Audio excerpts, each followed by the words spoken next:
জাতীয় স্থাপনাগুলোকে মূর্তি থেকে পবিত্র করেছে। আল্লাহ সেই ঘোষণা ছিল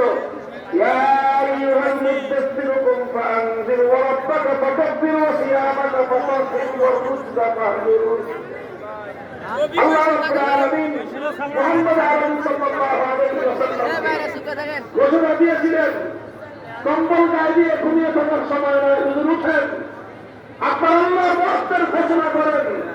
আর আপনি আল্লাহর বরকতের ঘোষণা যখন করবেন, একই সঙ্গে মুসলিম সমাজকে মূর্তিমুক্ত করেন। আল্লাহর বরকত মূর্তির সঙ্গে সহাবস্থান করতে পারে না। এই জন্য বাংলাদেশে যে অভূতপূর্ব ঘটনা সংঘটিত হয়েছে, 15 বছর ধরে বাংলাদেশের মানুষের অন্তরের মধ্যে মূর্তি সংস্কৃতি প্রবেশ করানোর অনেক রকম আয়োজন করা হয়েছে। পাঠ্য পুস্তকের মধ্যে মুসলমানদের বাচ্চারা যে পাঠ্যপুস্তক করবে, তার উপরে ভিতরে নানা জায়গায় প্রাসঙ্গিক ভাবে অপ্রাসঙ্গিক ভাবে মূর্তির ছবি দিয়ে দিয়ে মুসলিমদের প্রতি অন্তর, শিশু কিশোরদের প্রতি অন্তরের মধ্যে মূর্তির প্রতি একটি সহনতা সৃষ্টি করবার চেষ্টা করা হয়েছিল।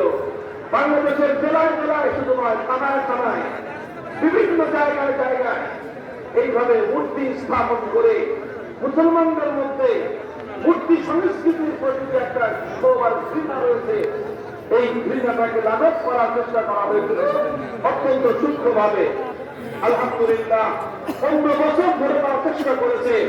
5ই আগস্টের 1 ঘন্টায় আল্লাহর নবী যেদিন মক্কা বিজয় করার পরে, মক্কা বিজয়ের 1 ঘন্টার মাথায় নবীজি যা করেছিলেন বাইতুল্লাহ শরীফের মধ্যে, আল্লাহর নবী বাইতুল্লাহকে, আল্লাহর নবী বাইতুল্লাহর নগরকে, মক্কা শহরকে যেভাবে মূর্তি শূন্য করেছিলেন, এক একটা মূর্তির পেটের মধ্যে আল্লাহ নবী লাঠি দিয়ে আঘাত করে ভূপাতিত করেছেন। নবীজির কণ্ঠে উচ্চারিত হয়েছিল, জাল হাক্কু ওয়া যাহাকাল বাতিল ইন্নাল বাতিলা কানা যাহুকা। হক এসেছে, বাতিল দূরীভূত হবে, তাওহীদ যখন এসেছে, মূর্তি সংস্কৃতি এই সমাজে আর থাকতে পারে না। ঠিক একইভাবে 5ই আগস্টের বিপ্রহরের পরে সারা বাংলাদেশ থেকে যেভাবে মূর্তির অপসারণ ঘটেছে, এটা একটা লক্ষণ, এটা একটা আলামত। এই জাতির যারা সমাজ এবং রাষ্ট্র নিয়ে কাজ করতে চান, আমি আবার বলছি, যারা সমাজ এবং রাষ্ট্র নিয়ে কাজ করতে চান, বাংলাদেশের মানুষের পাশ বুঝবার চেষ্টা করুন। এদেশের মানুষ এখন তাওহীদের ব্যাপারে অনেক সোচ্চার এবং অনেক সচেতন।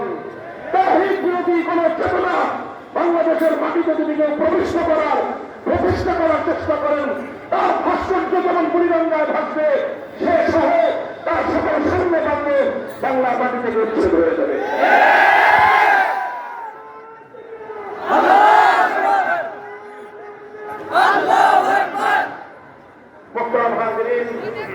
আমি আপনাদের সম্মুখে কোরআন কারিমের একটি আয়াত তেলাওয়াত করেছি। আমার আজকের আলোচনার বিষয়বস্তু খুব লম্বা না। আমি যে কথাটা বলতে চেয়েছিলাম, সে কথাটা আবার একটু বলে দিই। আপনারা খুব ধীর এবং শান্ত থাকবেন।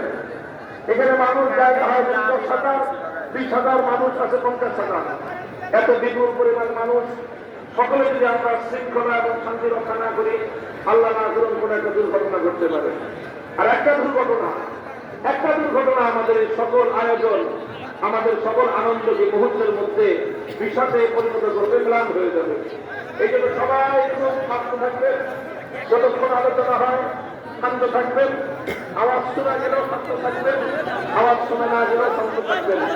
দেখা গেলেও শান্ত থাকবেন, দেখা না গেলেও শান্ত থাকবেন। কেউ কোনো কথা বলবেন। বন্ধুগণ, আমি আল্লাহর কোরআনে একটি আয়াত তেলাওয়াত করেছি, যে আয়াতের মধ্যে আল্লাহ পাক রব্বুল আলামিন বলছেন,